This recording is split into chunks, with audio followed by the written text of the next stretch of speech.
Welcome back, everybody. This is going to be the part 3 of the 600 square foot tiny home. And if you haven't already, go to my channel, check out part 1 and part 2.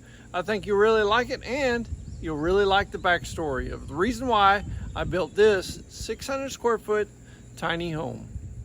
So in part 2 of this build, I talk about how I built the foundation, and I wanted to give you a lot of detail on that. So if you're wondering how I built that, just go to part 2, you'll get it all figured out. But today, in this video, part 3, I'm going to concentrate on the structure, the main structure of this little home, and how I built it, and what kind of materials I use, and what are some of the prices of August 1st, 2023 to be able to build this home. So let's get started. First off, it is a 40-year paint warranty on this metal that I've used. It's a regular pole barn metal, and the width of this metal is 36 inches wide.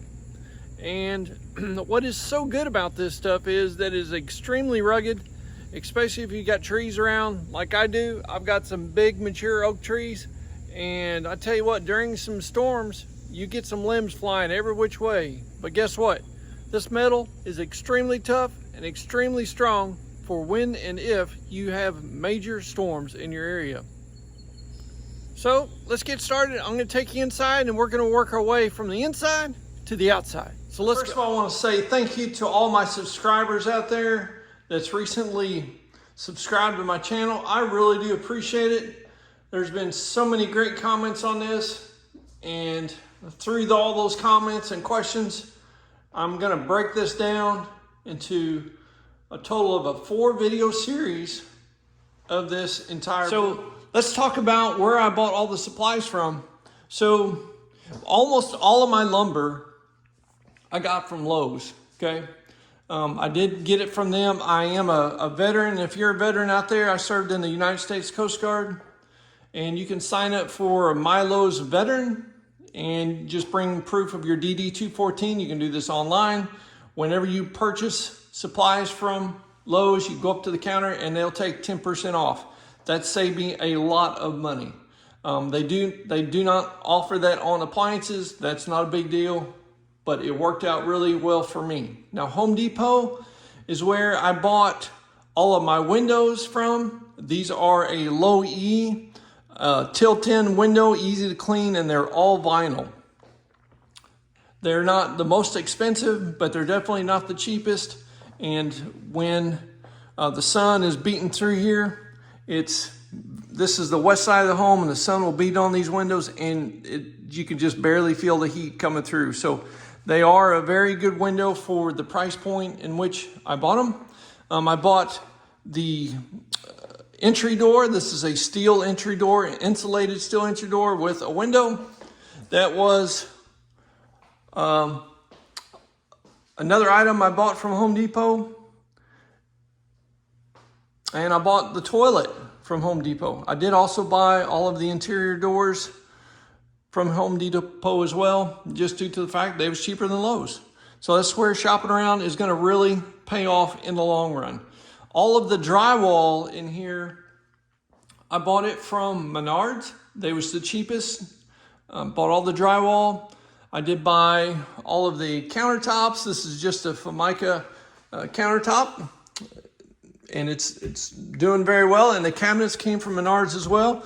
They're just a lower grade, but they got some really nice hinges on there, and very durable, and they shut good and they look good. And for the finish on them, I can't complain. I got one of the cheapest stainless steel double sinks that you can get. The overhead vent I did get from Menards as well, along with this gas cook stove. I've got it from Menards. The refrigerator, I've had a lot of people say, hey man, you got your doors on the wrong side. Yep, you're right. You're right. To cut down on the cost, I bought this used for 50 bucks. And hey, the doors are on the wrong side. No big deal. If it ever breaks one of these days, I'll locate a refrigerator that's got the doors handle on this side. That way you can access the countertops a lot easier. But anyhow, one of those things that I was able to do to cut down on the cost The little air conditioner unit that I have up there, I got that at Menards as well. It's a little 6,000 BTU, and it does extremely well. Where we live, we have extremely high humidity, and it's not uncommon to see mid-90s to upper 90s during July and August, and even sometimes in September. That little thing does extremely well, and does have an eco cycle on it, so it'll automatically kick on and just circulate the air and tell itself whether or not to turn on the compressor or not. So very, very economical. Something that you want to think about is we experienced a major ice storm where I live back to back, 2 years in a row. 1 year we had 3/4 of an inch of ice. The second year we had 1 inch and 3/4 of ice. It was just paralyzing from where we live on the electrical grid, just highways. It was just a natural disaster. But my family was able to continue on. Why? Because we had a gas cook stove in our home, and I had a generator. So that was able to keep things going. We had people coming over our house, taking showers and doing laundry and taking care of their family's needs. But when I built this, I knew that I wanted to do even better because I didn't have a gas hot water heater in my home. So I decided to get a gas cook stove in here. That way, if you lose electricity, you've got a way to cook some food. And I got a gas hot water heater. That way you could take a hot shower and all you need is some running water. So you need to think about that in case you do lose electricity. It's like you go back into the early 1900s, and it can be tough. I'll just put it that way. It can be very tough. So let's talk about Menards. Menards, where I bought all the kitchen cabinets and drywall and such, they do offer a 11% rebate, so you can apply for that and you will get that 11% in the mail, and then you can go back and buy you some more supplies from Menards. They do have a wall stud calculator online. Just punch in wall stud calculator. You'll be able to punch in the total distance of your wall. You'll be able to choose how many inches of stud clearance you got. These are all on 16-inch studs. And the height. And then also if you want a double corner 2x6 or a single corner 2x6. And what that is in each corner, at the end of this wall, I used a 2x6, but then added another 2x6. So you've got two 2x6s sandwiched together for strength on the end of this wall. And then where this wall starts, I've got two 2x6s sandwiched together. So that way you've got basically 4 2x6s on each corner of this tiny home. That's going to give you extreme strength, especially when the wind blows extremely hard like it does where I live, okay? On the bottom, the 2x6 that sits on the concrete, you want to make sure that that is a treated 2x6. Do not use regular 2x6 in case you've got some moisture issues. You won't have rot in the future, okay? At the top of each wall, you're going to have two 2x6s running horizontal. That's going to give the very upper plate, basically, of your wall strength. So when you set your truss down on it, you've got plenty of strength there for that truss to sit, okay? Now, starting here, you've got a 2x6 wall. This is a 30-foot run from that corner over to this corner here, okay? Now, with that, I built this by myself, and I couldn't lift a 30-foot wall, okay? I couldn't build one complete wall and then lift the whole thing up. So what I did was I split it in half, and I built half the wall this side and then half the wall that side, and I was able to stand this wall up and get it in place, and then I was able to then move on, okay? Now, down here on the bottom of your 2x6 wall, you're gonna have a 2x6 treated. That's what's actually going to be sitting on the concrete foundation, is that 2x6, okay? Now it's important before you build the wall, if you go back to my video, you understand what I'm saying this, but there are concrete anchors that I put in the foundation about every 4 feet. And I started about right here in this corner. I put one right here, and then I measure 4 feet and put another one, okay? And those stick up about, I don't know, about 1 inch. Well, time you figure in your 2x6, about 2.5 to 3 inches out of the concrete. Now, when you build your wall, you don't want to have to build your wall and then try to measure and drill a hole in the 2x6, because you're going to have to lift the wall up, bring it over, and set it down on that anchor, okay? So what I did was I laid the 2x6 out first, all by itself, right next to the studs coming out of the concrete anchors. That is how I took all my measurements, and then I would set that 2x6 up and make sure that all of the holes would line up with that 2x6, treated 2x6, before I started building the wall, because trying to lift the wall and lift it up on top of that concrete anchor, and if you messed up, you're gonna have some issues just because very heavy wall, okay? So I started out with the 2x6 treated on the bottom, measured and for all my concrete anchors, and then I did a test fit with that 2x6. Once everything was good, then I laid it down, and then I started building the 2x6 wall. I drove every nail in this building by hand. I didn't have an air nailer. I didn't have any special tool except a framing manual hammer. I think my right arm was bigger than my left arm once I got done with all this, but it worked out okay. So anyhow, so with the 2x6 walls, I split it just about right here in the middle. This was my first wall. That way I can actually lift this up myself and place it on the anchors. And then I went through and then built the other. Right here where the wall splits, you're gonna have two 2x6 together, okay? That's what's gonna securely join those two sections of wall. Very strong and very true and very straight.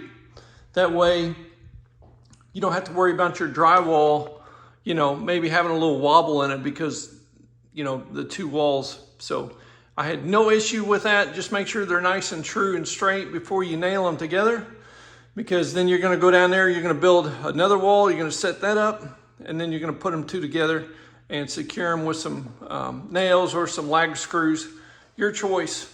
Okay. Now your windows, you're gonna need headers on your windows, okay?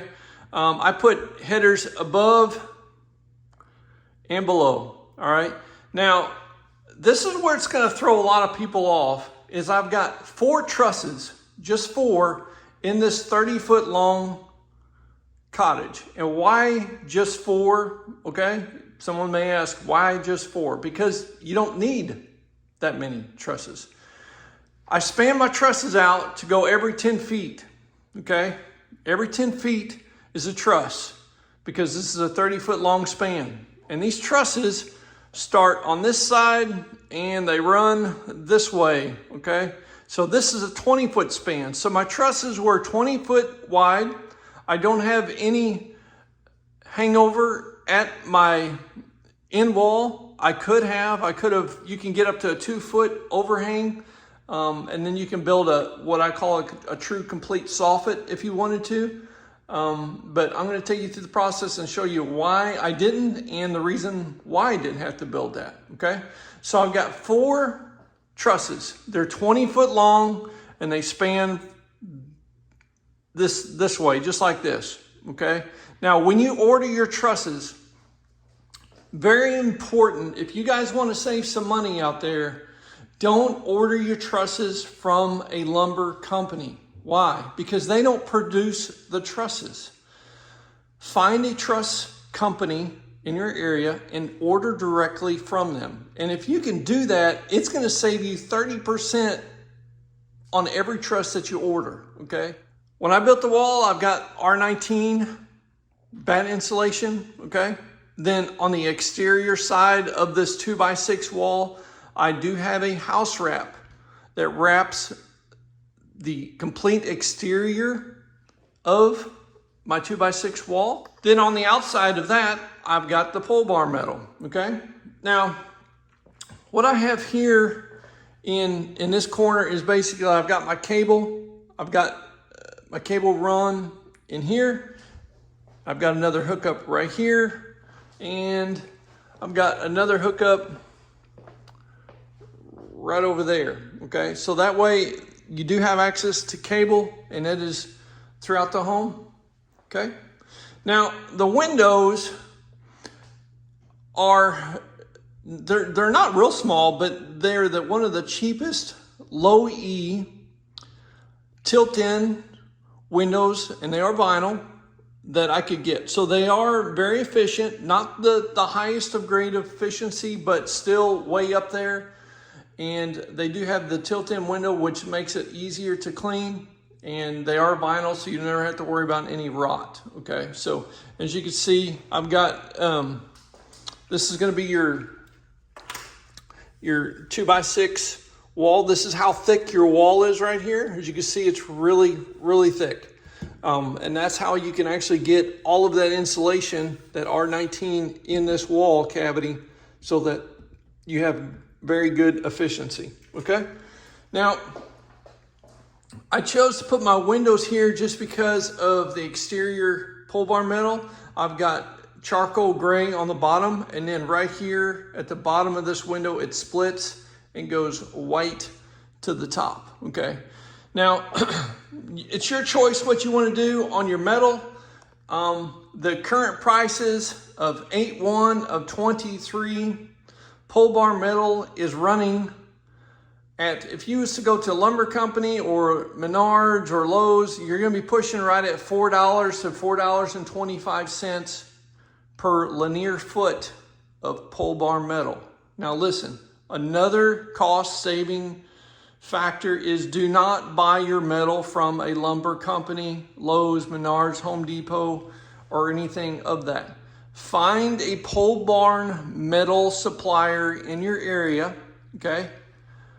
Once again, Menards and Lowe's and lumber companies don't make the metal, but find a supplier that buys the pole barn metal on a big roll, okay? They will have their own die that they will run that flat painted metal through and then make pole barn metal. When you do that, guess what?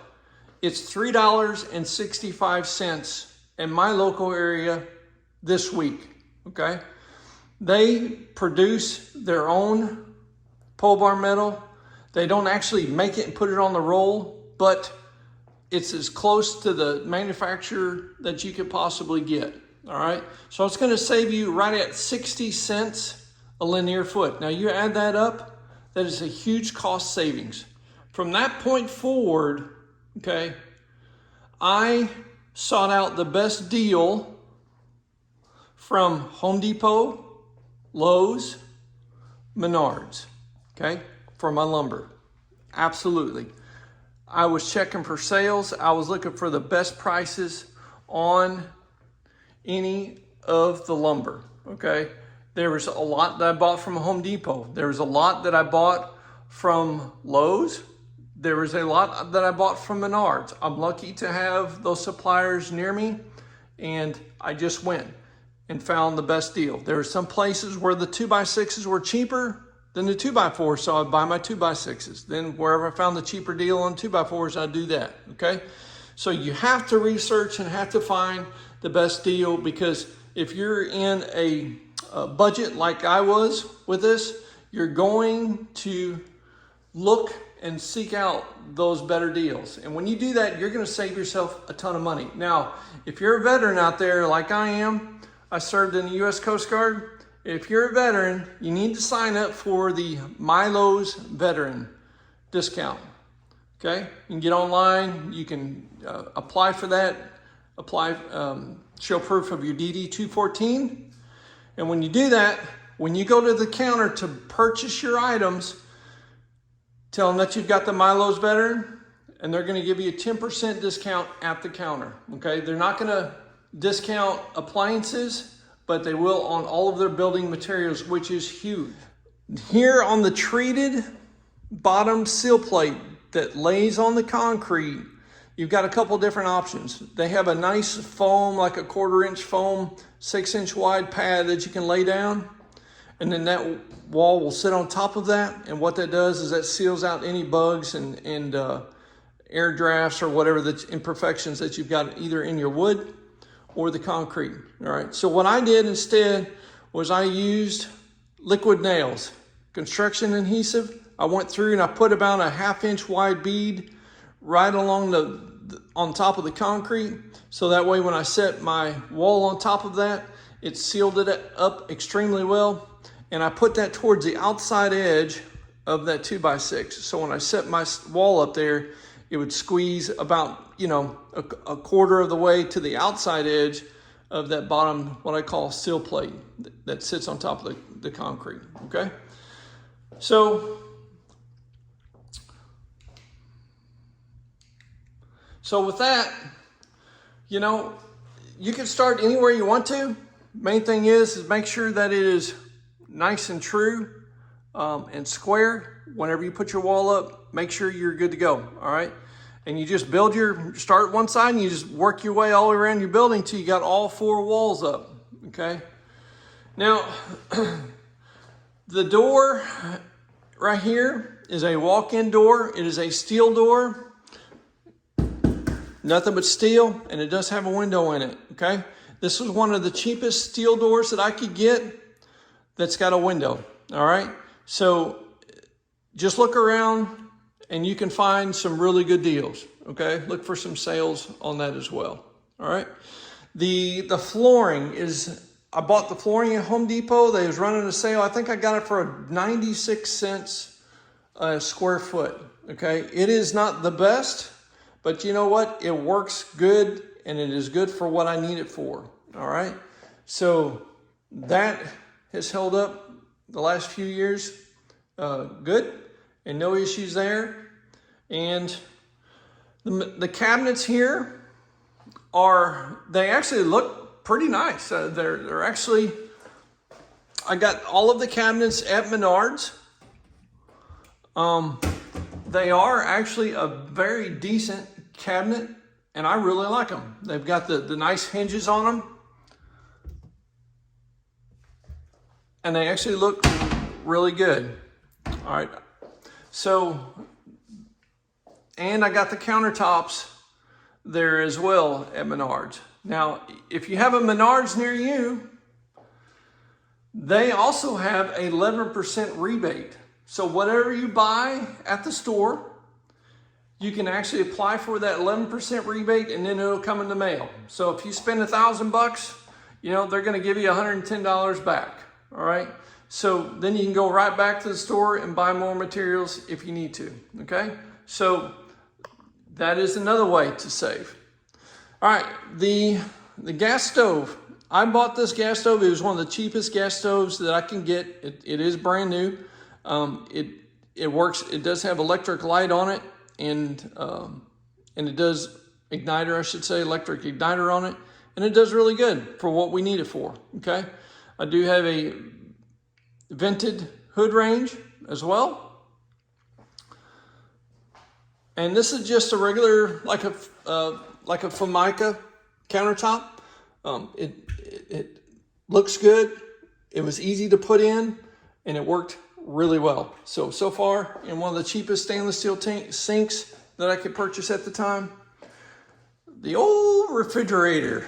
Everybody's saying in the comments, I shouldn't say everybody, some people are like, hey man, the doors are on the wrong side. Yep, you're right. The doors are on the wrong side. Why is that? Well, to save on cost, I bought it used. $50. That's what I paid for that. All right. So yes, one day when this breaks or conks out or whatever, then yeah, I'll get doors on this side. So make it easy to access to your kitchen countertops. Okay. So that's one more thing that can be upgraded anytime later on. Okay. I did put in can lights throughout the kitchen. That has helped out a lot. It's just a nice way to even the light out within the kitchen area. The ceiling fan here. I got those on sale. It does have a remote here. This is wired for the fan switch itself. This is for, I have a 3-way switch for my can lights within my kitchen area. So as soon as you come on, you do have can lights. And then let me show you this. This is my other switch to turn off and on there as well. That works out good. This here is going to be for my utility room for those 2 lights. Then this switch I've got wired in for my porch lights, and I can manually override the dusk to dawn light that I have hooked up. I can do that and actually turn both of them off if I want to, or if it's on, then they'll be turned on and off by the dusk to dawn sensor. Okay, so I do have plenty of outlets throughout. You definitely want to, don't short yourself on outlets. Make sure you have plenty of outlets, and it will make it so much easier, because once you put the drywall up, you're pretty much done unless you want to break out your drywall. Okay, now our home in here, we do have Wi-Fi in here. So we have a Wi-Fi extender right there. That Wi-Fi extender extends from our home. We have a Wi-Fi in our home, but being a pole barn metal construction, we was having a little bit of trouble getting the Wi-Fi out here. I think I spent maybe 40, 45 bucks for that. I think it was Amazon or eBay. Can't remember for sure, but that works great. You can do all kinds of computer work, cell phone, Wi-Fi, the whole works. Even though you have your metal exterior, that right there picks it up through the window and it amplifies it, and you don't have any issue. Okay, so let's go back to this bedroom, and I want to show you this just so you know. This is a queen size bed here, so this gives you an example of what this bedroom looks like. You have a lot of room for a queen size bed. Okay, plenty of room to have dressers and drawers and whatever else you want in this room. It just gives you a lot of room to do so. Okay, now what is this gadget back here? This is a cell phone booster. Okay, it gets plugged in right there. Being a pole barn metal, you can get 1 bar really easy. Exterior, our pole barn metal exterior of this, you can get 1 bar really easily in here. But to ensure that you've got good signal, that does have an exterior antenna that I've got mounted up on the top of the gable of the roof. And by doing that, it'll bump it up to 3 to 4 bars. So that was a nice improvement that was added in. Very good.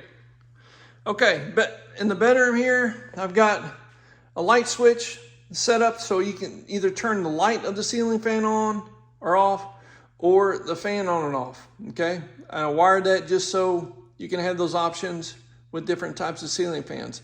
This one does have a remote as well, and is pretty cool to have. Okay, now this is a half wall that some people have asked, why a half wall? Well, for one thing, it was because in case my wife needed to take care of her mom, that she could be in here in the living room, say it was in the middle of the night or whatever, and she's sleeping on the couch. Her mom would be in there, and she could hear her mom if she needed some help of any for any reason. So, and along with that, it does help with air circulation throughout the home just by having a short wall there. Okay, so I did make my entrances 36 inches for a walker or a wheelchair on that entrance, and also on the bathroom here. This is a pocket door that closes just like that, but nice 36 inches, nice and wide, just in case we needed it for some reason. Okay, so that pocket door is really nice for the space that this is. It gives you plenty of room to get around. Okay, so It's just that simple. 2x6 is all the way around. Now the air conditioner, okay, I've got that outlet is specifically for the air conditioner unit in the breaker panel. I do have 100 amp breaker panel in this little home, and I'll show you that in a minute. The reason I did that is because if for some reason I needed to upgrade to a bigger air conditioner unit, I could. I wasn't for sure if this was going to be plenty to do this. But let me tell you, that little air conditioner with this good insulation, along with the vinyl windows and the insulated door that I have, it is easily done with that little air conditioner. It's a little 6,000 BTU air conditioner. That's it. And it does absolutely wonderful here for this little cottage, okay? Now, I thought about the mini split. I have had some comments out there, and I listened to you. They're like, man, if it was me, I would have put in a mini split. You're right. They're a little over $1,000, okay? At the time, I didn't have it, and a lot of the mini splits have heat pumps now, which is good, except where I live, okay? Where I live, we get down into the negatives sometime. Last winter, we got down -7. So heat pumps work good in the 40s on up. Once you get down into the 40 degrees or below, unless you have an electric heat strip built in, they do not do very well at all, okay? And I know there's some higher SEERs out there.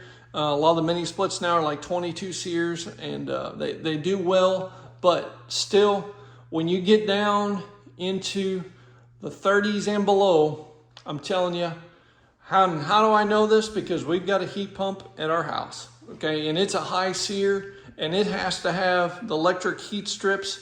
So once it gets down, you know, in the low 30s or in the high 20s, then, you know, the electric heat strips kick on, and it's like having an electric heater along with your heat pump, okay? So I chose to go with them quartz infrared heaters. They do a phenomenal job. There basically is a light bulb in there that basically has a blower fan. And if you've seen them, if you go back to my other video, you'll see them there as well. But they do a great job. And I keep 2 of them. I keep one usually back over in that corner, and I keep one right back over in this corner. Now the question is it cheap to heat this little cottage? I'm telling you, it is extremely cheap. During the winter months, we probably run $40 a month. If you want a very economical, cheap home to live in that's not going to cost you much money, spend the extra money on the thicker exterior walls with the R19 batt insulation, or if you can afford to, spray it with spray foam, have somebody come in and spray it. It will be even that much more efficient. You have to understand that if you make a home efficient where it is very cheap to heat and cool, you will be paid back money monthly for every year that you own your home, okay? Because once you build this home, you can't get money back out of them 2x4s, and you can't get money back out of the windows and the drywall and the screws and everything else. That's not gonna pay you back. What is gonna pay you back is the cost to heat and cool this place. And if you can make it energy efficient, that money comes right back into your pocket, and it will pay you big time over many years that you own this home, okay? So let's talk about the flooring.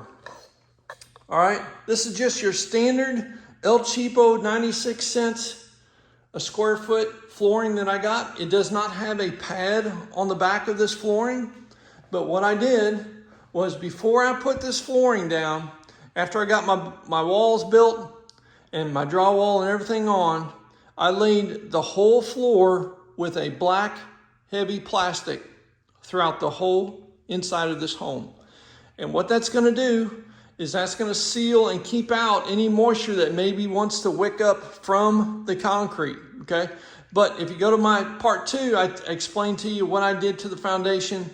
I put plastic underneath the concrete before I poured it. So now you've got a double barrier. You've got plastic on the bottom side of your foundation. Now you've got plastic sheathing underneath this floor, okay? Then I got a double, it wasn't a double, it was a single under laminate layer. It has like a foil back on one side and a little foam on the other side. It wasn't the cheapest in the world, but it had like an R4 value. Okay, so what it's gonna do is I laid that out on top of that plastic all the way throughout the home here, and that's going to help with heat transfer or cooling transfer from the inside of your home to your foundation. Okay, then I put the laminate flooring right on top of that. Not only does it give it a nice soundproofing, but it will insulate from the concrete, and it forms, basically it forms a moisture barrier as well. So I spent a little extra, but it's because I got this floor at such dirt cheap price that I was able to do that. Now look around at some of your discount stores, find some laminate that discontinued or whatever, and you can pick up some cheap laminate and it's gonna do fine for you. Just make sure you give yourself a 1/4 inch space all the way around your walls. That way as it expands and contracts, you won't have any issues with it buckling, okay?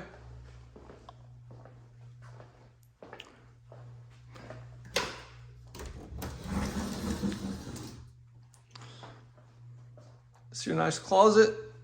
You know, it's plenty of room for one person. And if you needed to, if there's gonna be more than one person lives here, yeah, you might wanna expand on your closet, okay?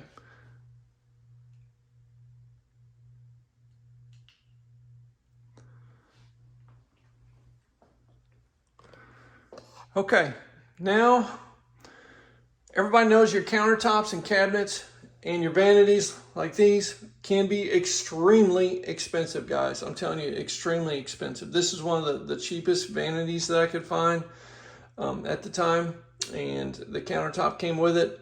So look around for your best prices, and it's gonna save you a lot of money. The toilet, I did get this at Home Depot. I do not at all like these. I hate these. My personal opinion, don't get something like that. Get one with the old flusher on the side. You're going to be good to go, okay? All right, let's take a look at the shower. This is a 48-inch shower, double seater, that I paid $250 for, guys. Brand spanking new. I found this at a plumbing company that was going out of business for a fraction of what this thing was for sale for, okay? So you have to look and look and look and try to find the best deals that you can. You're gonna have to do a lot more work, but it's gonna help you keep down the cost of this home. Everybody says, how in the world did you do it at such a low cost? It's basically looking for the cheapest place to purchase them at. Now remember, your vanities and your countertops or whatever, listen, you can always upgrade those later. It's the upfront initial cost of your build that's going to be the most, just because of the fact that you're in the middle of a build, okay? All right, hot water heater. It's a Rheem gas, and guess what, guys? $220 for that. Brand spanking new. I bought it from the same company that I bought my shower from, okay? Very, very, very good price. I wound up buying my sewer pipe from them and all my PVC pipe from them as well, just because it was such a good deal. I couldn't pass it up, okay? So let's check out this right here. Gonna be the utility room, okay? Let me get this open. All right, I did buy a brand new breaker panel here. It's basically a 100 amp. And you've got plenty of slots to put many more breakers. I don't need them in this home just because I don't have a lot in here since it is such a small one. I've got basically zoned out to where I've got my kitchen set up, okay? And I've got my fridge on a separate breaker along with my AC. I have that. And then also, you know, each room, the bathroom, the bedroom, the living room is all on its own breaker. And it makes it really simple, and you're zoning out your home and you're not overloading your system. You're just keeping it very simple and very economical all at the same time. Okay. Okay, down here is the water valve. This is where my main water line comes into my home. That little cover pops off, and that is where I can shut off the water coming into this little cottage. And then that way everything is safe and secure. All right. I've got the, let me zoom out here. I've got a gas valve there for my hot water heater. Okay. And this is my exhaust for my hot water tank. It goes straight up through, goes through the attic, and this is the insulated pipe. That way you don't have to worry about any type of heat or fire hazard. And this goes all the way through the attic and then to the exterior of my home here. Okay, this right here is my attic access. This is how I have access to the attic. This is where I went up in there and I blew all of the insulation in on top of there. Okay, so got a couple lights here and there. It really makes this room nice and bright. You got some extra storage, but at the same time, there's a lot of light there, so which is really handy. Okay. All right, now let's talk about insulation in the attic. Okay, when I moved into our home, I put in the blown-in cellulose. There's 2 layers of batt insulation in my attic of my home. When you put batt insulation in your attic with the trusses and your ceiling purlings and such, you can't get a very tight seal. All right. So in my home, when we bought it, I put cellulose. I blew in 6 inches in cellulose insulation on top of 2 batts of insulation, and that made a huge difference in our heating and air conditioning bill. All right, so this home, I was wanting to do the same thing, except I did not use the blown in cellulose. Okay, it is extremely dusty. It is insect and fire resistant. I get it, and mold resistant. I understand that. But at the same time, it is just extremely dusty. And what I found out over the few years of the cellulose is it likes to compact. Okay. So I used a blown in fiberglass insulation. And I did it all myself. Go to Lowe's, Home Depot, Menards, wherever you can get the better deal.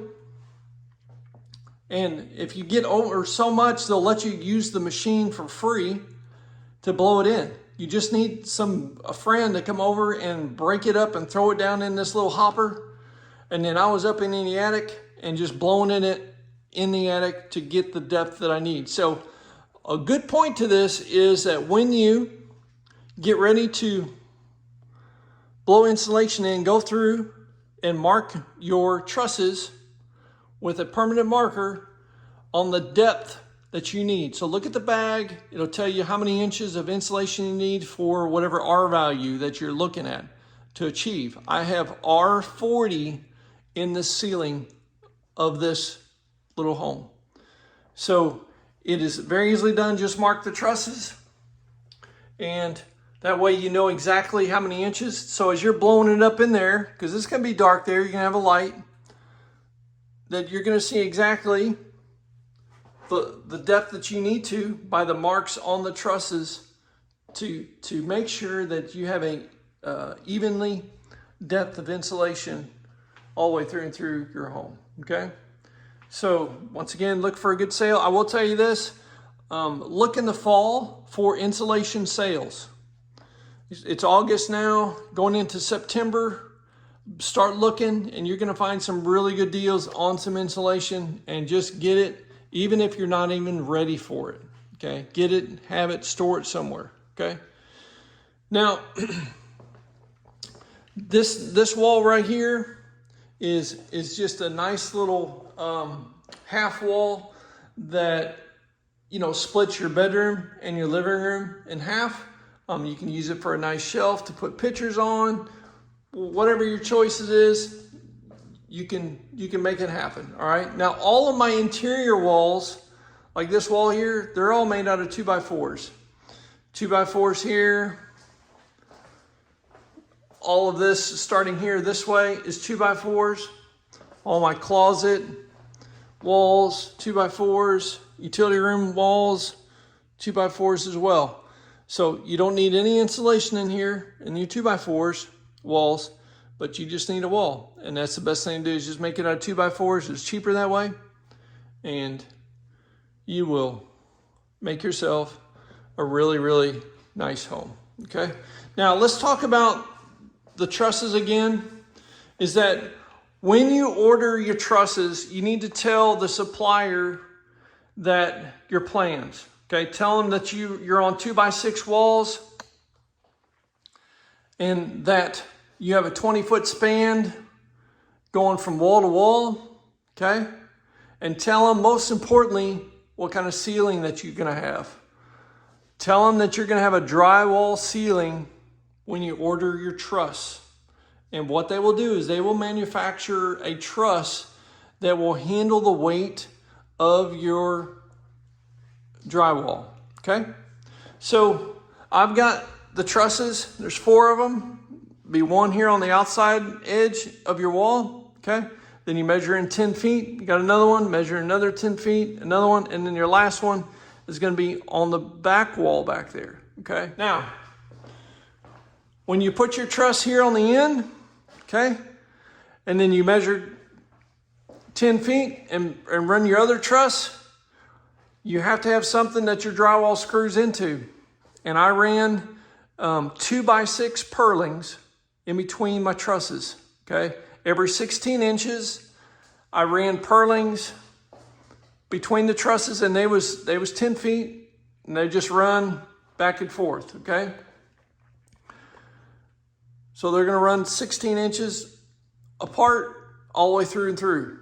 Okay, and that's over the entire home. Now, with those 2x6 purlings that run between one truss to another truss, the 2x6 just gives it that much more strength. Okay, and I think that's why there's absolutely no cracking in here whatsoever. I've been up in here, I've walked around after I've had the drywall finished. Before I insulated it, I was up in here walking around on the purlings, on the trusses, getting back and forth, and not one crack happened. So I'm telling you, it is enough, but you've got to tell the truss company what you're doing so that they can, because they'll have an engineer there and they'll be able to design and build a truss that's going to be extremely sturdy and structurally safe, and you're not going to have any issues building your building. Okay, now here's the question: how did you get a 20-foot truss up on top of your wall? Okay, because you've got a double 2x6 boards. There's 2 of them at the very top of this wall that will help support the truss. Well, you manhandle them. I didn't have to have a crane come in. I didn't have to have anything come in to structurally or mechanically lift those up on top of my walls. All I did was I left this door out. Okay, I've got a header right here going across. So I built this wall here. This wall came up. Then I built that wall. That wall went up. Okay, I left this all open.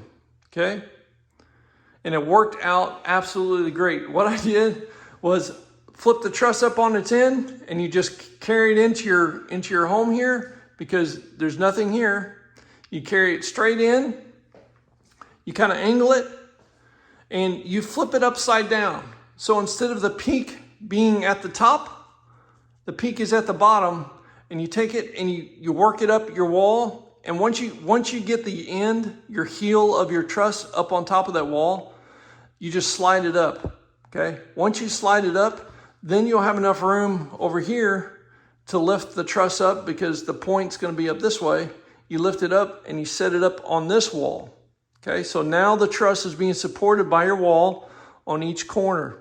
All you have to do is come down here and grab the truss, the pointed part of the truss, which is going to be your ridge on your truss, and you just grab it and you flip it. You just grab it and you flip it straight up, and it'll just spin on top of the wall, and you'll get that sucker stood straight up. And that is how I got my trusses up there. Now, have some 2x4s ready, because once that truss is flipped up like this, now you've got your roof line.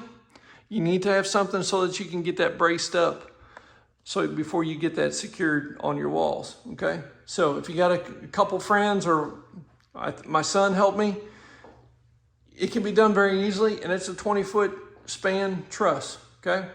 So no worries there, you can get it up there, and then all you do is work down. You'll set up another truss, you'll do the same thing. The heel is up here on the walls, and you grab it, and then you just flip it straight up, and then you get it nailed in place, and then you'll just go on and put up the other two that's there, okay? So most importantly, the wood is expensive, but right now in today's prices, I did a quick little price quote and check. Is the exterior metal is going to run you right at $3,000 if you bought it at 8/1 of 23. That's what it's going to run you, closer to $3,000, okay? So if you want to know what the concrete's going to cost you, go back to part 2 of this build and you'll see that, okay? And it'll get you some information. Now, how do you know how much pole barn metal to use? How do you know how much drywall you're going to use? How do you know how many 2x6s that you're going to use? How do you know how many 2x4s that you're going to use?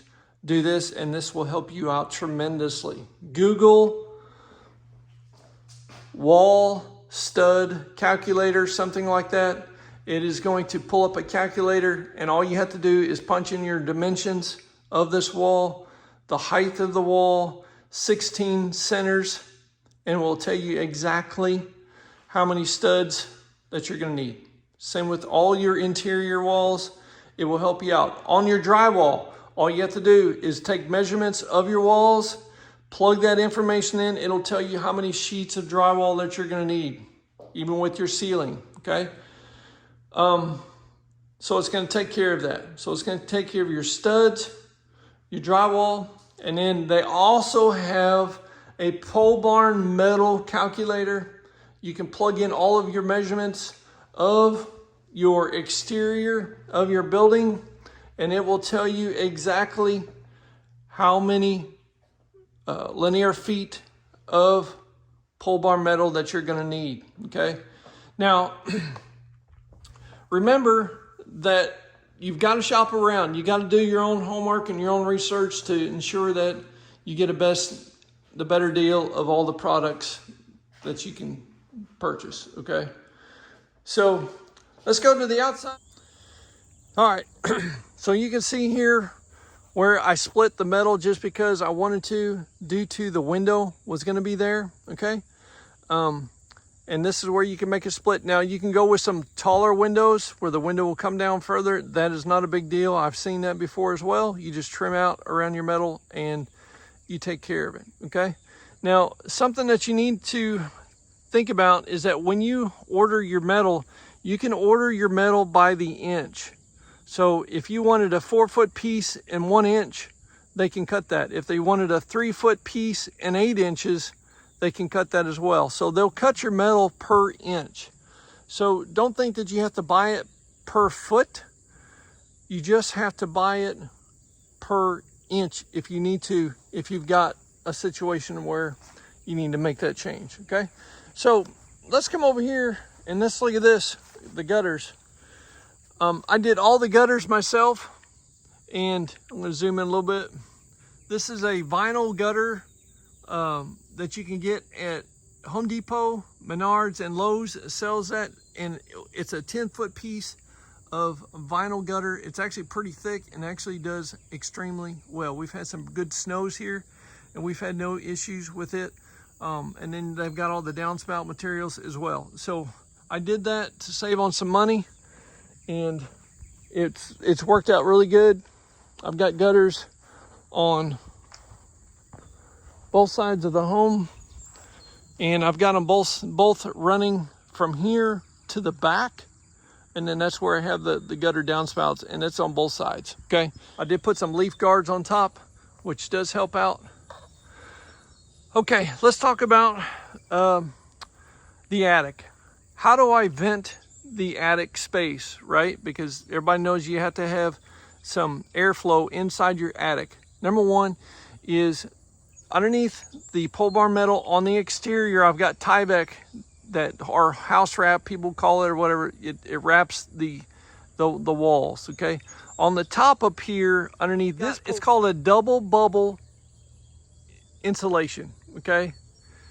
You can get that from the pole barn metal company. It comes in a 6-foot wide roll, and it's double bubble, and it's extremely good.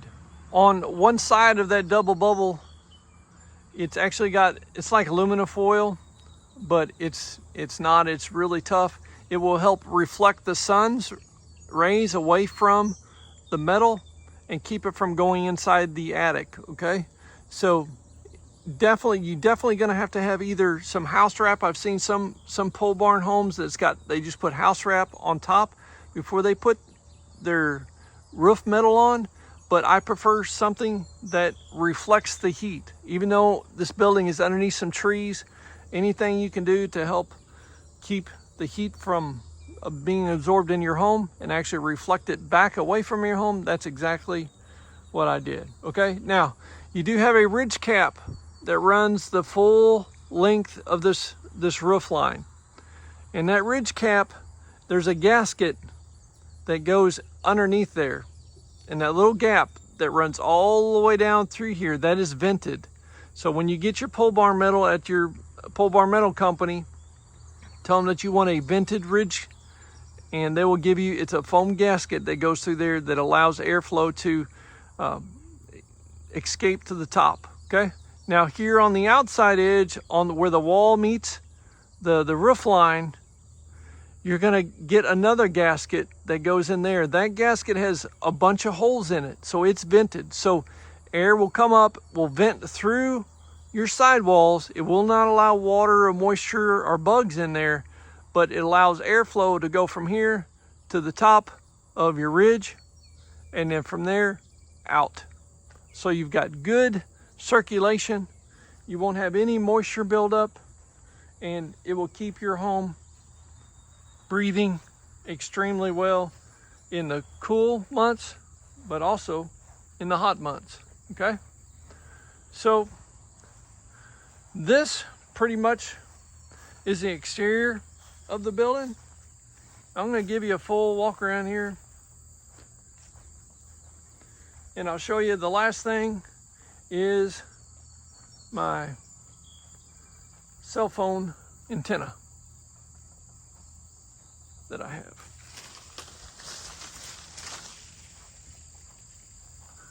All right. That right there is the cell phone antenna. That is what I have, that little box in the bedroom. That's it right there. That will help your cell phone pick up outside this pole barn metal, and you'll have extreme signaling, which is going to really work out good, okay? So this right here is my sewer gas vent. This vents all of my sewer system right here, and I was going to run it through the ceiling, through the roof line, but I thought I've got plenty of space. I'll just put it here on the backside. Nobody ever comes back here, and nobody lives back here. So it vents all my sewer, okay? The air conditioner sits here. I did put this little cover here due to the fact that some limbs would want to hit that. So I put that little extra cover.